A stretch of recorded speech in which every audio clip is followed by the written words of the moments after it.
Teachers in Ansonia are mobilizing parents and administrators, as well as civic and political leaders, to protect their students' learning opportunities. They are holding the mayor and the Board of Aldermen accountable for illegally withholding state resources earmarked for their city's schools. We have lost approximately 30 teaching positions. Previously, I spoke about increased exposure to the arts, early intervention, additional mental health professionals, and expanded exposure to the world outside of Ansonia. Now we need classroom teachers at every grade level in every subject. Our classrooms are filled beyond the breaking point, and our teachers are struggling to meet the needs of our students. We are losing our ability to provide the most basic education that our students absolutely deserve. I see amazing children in front of us who can do amazing things. But unfortunately, with class sizes what they are, with the lack of budget, there's no extracurricular activities available to them. There's no enrichment. And it makes me sad for the first time ever as a parent teaching in our schools.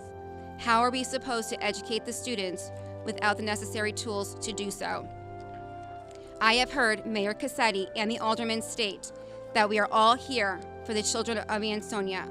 Yet, I have yet to see any of them set foot into any of our schools to see the challenges that the teachers and students are facing on a daily basis. My husband and I had a long talk, and he said, "Hun, if you need to find a different job in another district, do it. That's not what I want. I want to be here. If I'm going to get another job, it's going to be a new career." And that's sad. I'm not asking for anyone to feel bad for myself or my colleagues. I'm only asking for you to be part of this team that is required to raise and educate successful young people. I cannot do it alone. I do it alone in my classroom, and I'm not doing it to the best of my ability because I and so many other educators are spread so extremely thin. Joe Biden, about 6 or 7 years ago, I was in Detroit, and I heard him say something. He said, "Don't tell me your morals and your values. Show me your budget. I'll tell you your morals and your values." That's what we have to get across to the people on the other side that are fighting against us and will not give the funds that are needed for our teachers and for our students and everybody else in these buildings to be successful. As a school, we should not have to hear about the budget and how it may be cut, as it lowers the morale of everyone. It affects the performance of the students and the teachers. We should be able to focus on what's truly at hand, which is ensuring that Ansonia maintains its place as a school where academic success is applauded and it's the standard for our town.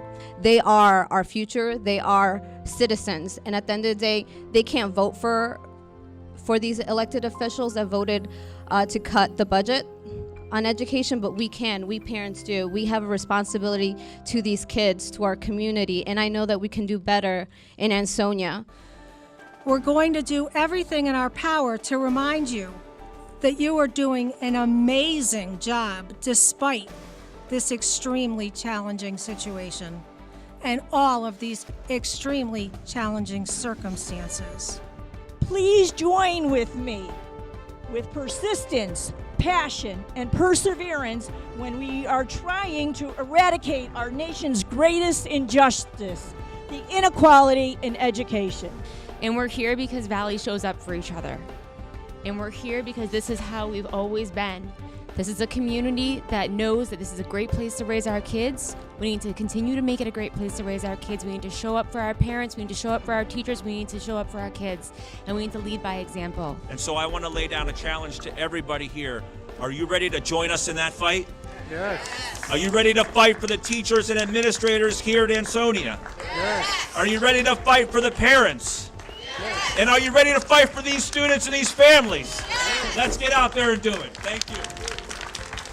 Let's stand with Ansonia's educators, parents, and advocates in their fight to reclaim the promise of public education for their community.